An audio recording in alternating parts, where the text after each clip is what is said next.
Hi friends, ಎಲ್ಲರಿಗೂ ನಮಸ್ಕಾರ. Alva's kitchen and ಹೋಮ್ಗೆ ಸ್ವಾಗತ. ನಾನಿವತ್ತು ಮಾಡ್ತಿರುವಂಥ ರೆಸಿಪಿ ಇದು ಮಕರ ಸಂಕ್ರಾಂತಿ ಪ್ರಯುಕ್ತ ಎಳ್ಳು ಬೆಲ್ಲದ ರೆಸಿಪಿ. ಇದನ್ನು ತುಂಬಾ ಸುಲಭವಾಗಿ ನಾವು ಮನೆಯಲ್ಲಿ ಮಾಡ್ಬೋದು ಫ್ರೆಂಡ್ಸ್. ಕೆಲವರು ಪೇಟೆಯಲ್ಲಿ ತಂದು ಮಾಡ್ತಾರೆ, ಆದರೆ ನಾವು ಮನೆಯಲ್ಲಿ ಮಾಡಿದರೆ ಶುಚಿ ಮತ್ತು ಶುಭ್ರವಾಗಿರ್ತದೆ. ಬನ್ನಿ ಇದನ್ನು ಹೇಗೆ ಮಾಡೋದು ಅಂತ ನೋಡುವ. ನಾನಿಲ್ಲಿ ಒಂದು ಕಡಾಯಿಯನ್ನು ತಗೊಂಡಿದ್ದೇನೆ. ಅದಕ್ಕೆ ಈಗ ಬಿಳಿ ಎಳ್ಳನ್ನು ಹಾಕ್ತಾ ಇದ್ದೇನೆ. 1 ಕಪ್ನಷ್ಟು ಬಿಳಿ ಎಳ್ಳನ್ನು ಹಾಕಿದೆ ನೋಡಿ. ನಾನೀಗ ಸ್ಟವನ್ನು ಲೋ ಫ್ಲೇಮಲ್ಲಿ ಇಟ್ಟು ಫ್ರೈ ಮಾಡ್ತಾ ಇದ್ದೇನೆ.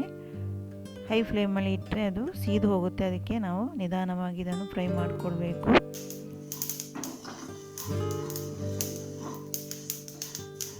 ನಾವೊಂದು 10 ನಿಮಿಷಗಳಷ್ಟು ಕಾಲ ಇದನ್ನು ಫ್ರೈ ಮಾಡಬೇಕಾಗುತ್ತೆ ನೋಡಿ. ಅದು ಚಟ್ಪಟ ಅಂತ ಅನ್ನುವಾಗ ನಾವು ಇದನ್ನು ತೆಗಿಬೋದು. ಈಗ ನಾನು ಅದೇ ಕಡಾಯಿಗೆ 1 ಕಪ್ನಷ್ಟು ಕಡಲೆ ಬೀಜವನ್ನು ಹಾಕ್ತಾ ಇದ್ದೇನೆ. ಇದನ್ನು ಕೂಡ ಹಾಗೆಯೇ ನಾವು ಲೋ ಫ್ಲೇಮಲ್ಲಿ ಫ್ರೈ ಮಾಡಬೇಕು ಫ್ರೆಂಡ್ಸ್. ನೋಡಿ, ಈಗ ಇದು ಕಾದಿದೆ.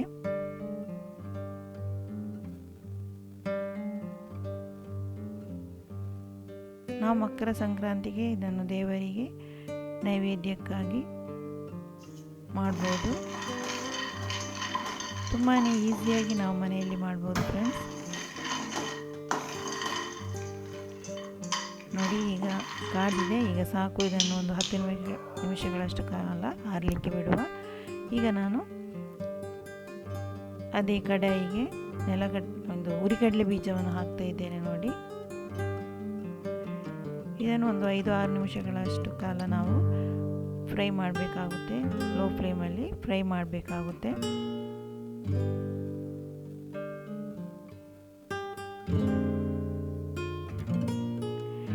ನೋಡಿ, ಈಗ ಸಾಕು, ನಾವು ಇದನ್ನು ಸೈಡಿಗೆ ಇಟ್ಕೊಳ್ಳುವ. ಈಗ ನಾನು ಇದಕ್ಕೆ ಒಣಗಿದ ತೆಂಗಿನಕಾಯನ್ನು ತಗೊಂಡಿದ್ದೇನೆ. ಗೋಂಟು ತೆಂಗಿನಕಾಯಿ ಅಂತ ಹೇಳ್ತಾರಲ್ಲ, ಗೋಟು, ಅದನ್ನು ತಗೊಂಡಿದ್ದೇನೆ ನೋಡಿ. ಅದರ ಸಿಪ್ಪೆಯನ್ನೆಲ್ಲ ತೆಗೆದು ಈಗ ನಾನು ಇದನ್ನು ಕಟ್ ಮಾಡ್ತಾ ಇದ್ದೇನೆ. ನಾವು ಚಿಕ್ಕ ಚಿಕ್ಕ ಪೀಸ್ಗಳಾಗಿ ನಾವು ಇದನ್ನು ಕಟ್ ಮಾಡಬೇಕಾಗುತ್ತೆ. ತುಂಬ ದೊಡ್ಡದಾಗಿ ಮಾಡಲಿಕ್ಕೆ ಹೋಗಬೇಡಿ. ತುಂಬ ಚಿಕ್ಕ ಚಿಕ್ಕ ಪೀಸ್ಗಳಾಗಿ ಇದನ್ನು ನಾವು ಕಟ್ ಮಾಡಬೇಕು ನೋಡಿ. ಈ ರೀತಿಯಾಗಿ ನಾವು ಕಟ್ ಮಾಡಿದರೆ ತುಂಬಾ ಒಳ್ಳೆಯದಾಗುತ್ತೆ. ಈಗ ಎಲ್ಲವನ್ನು ನಾನು ಅದೇ ರೀತಿಯಾಗಿ ಕಟ್ ಮಾಡಿ ಇಟ್ಕೊಳ್ತಾ ಇದ್ದೇನೆ ನೋಡಿ. ನಾನು ತೋರಿಸ್ತಾ ಇದ್ದಾಗೆ ಈ ರೀತಿಯಾಗಿ ಚಿಕ್ಕ ಚಿಕ್ಕ ಪೀಸ್ಗಳಾಗಿ ಕಟ್ ಮಾಡಿ. ಈಗ ಎಲ್ಲವನ್ನು ಕಟ್ ಮಾಡಿದೆ. ಈಗ ಇದಕ್ಕೆ ಬೆಲ್ಲವನ್ನು ಕಟ್ ಮಾಡ್ತಾ ಇದ್ದೇನೆ ನೋಡಿ. ನಾನು ಇಲ್ಲಿ 2 ಪೀಸ್ನಷ್ಟು ಬೆಲ್ಲವನ್ನು ತಗೊಂಡಿದ್ದೇನೆ. ಪುಡಿ ಸಹ ನಾವು ಪೇಟೆಯಿಂದ ಸಹ ತಂದು ಹಾಕ್ಬೋದು ನೋಡಿ. ಈ ರೀತಿಯಾಗಿ ಕಟ್ ಮಾಡಿ ಇಟ್ಕೊಂಡಿದ್ದೇನೆ. ಈಗ ನಾನು ಸೈಡಿಗೆ ಇಟ್ಟಂತಹ ನೆಲಗಡಲೆ ಬೀಜದ ಸಿಪ್ಪೆಯನ್ನು ತೆಗಿತಾ ಇದ್ದೇನೆ. ಚೆನ್ನಾಗಿ ಅದು ಸಿಪ್ಪೆ ಹೋಗುತ್ತೆ ನೋಡಿ. ನಾವು ಈ ರೀತಿಯಾಗಿ ಮಾಡಿದರೆ ಅದು ಬೇಗನೆ ಸಿಪ್ಪೆ ಹೋಗುತ್ತೆ. ಅದನ್ನೀಗ ನಾನು ಸಪ್ರೇಟಾಗಿ ನೋಡಿ ತೆಗೆದಿಟ್ಕೊಂಡಿದ್ದೇನೆ. ಈಗ ಎಲ್ಲವನ್ನು ತೆಗೆದಾಯಿತು. ಪ್ಲೇಟಿಗೆ ಹಾಕ್ಕೊಂಡಿದ್ದೇನೆ ನೋಡಿ. ಈಗ ನಾನು ಎಲ್ಲವನ್ನು ರೆಡಿ ಮಾಡಿ ಇಟ್ಕೊಂಡಿದ್ದೇನೆ. ಎಲ್ಲವನ್ನು ಒಂದು ಟ್ರೇಯಲ್ಲಿ ಹಾಕಿ ಇಟ್ಟಿದ್ದೇನೆ.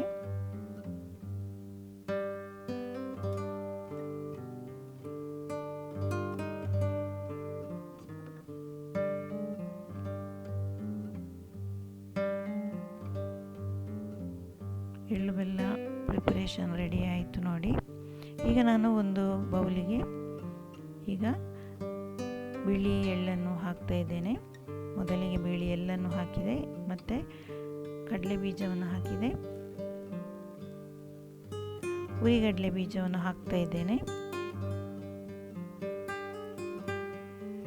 ಈಗ ನಾನು ತೆಂಗಿನಕಾಯಿಯನ್ನು ಹಾಕಿದೆ.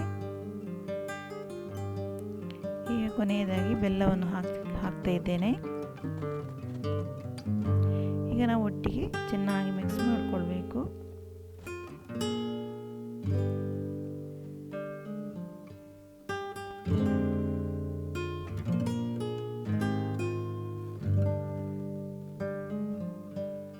ನೋಡಿ, ಈ ರೀತಿಯಾಗಿ ನಾವು ಮಿಕ್ಸ್ ಮಾಡಿಕೊಳ್ಬೇಕು.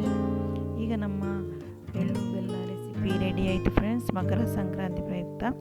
ಇವತ್ತು ನಾನು ಮಾಡಿದಂಥ ಈ ರೆಸಿಪಿ ನಿಮಗೆ ಇಷ್ಟವಾದರೆ ಪ್ಲೀಸ್ ಲೈಕ್ ಮಾಡಿ, ಶೇರ್ ಮಾಡಿ ಮತ್ತು ಸಬ್ಸ್ಕ್ರೈಬ್ ಮಾಡಿ. Thank you for watching.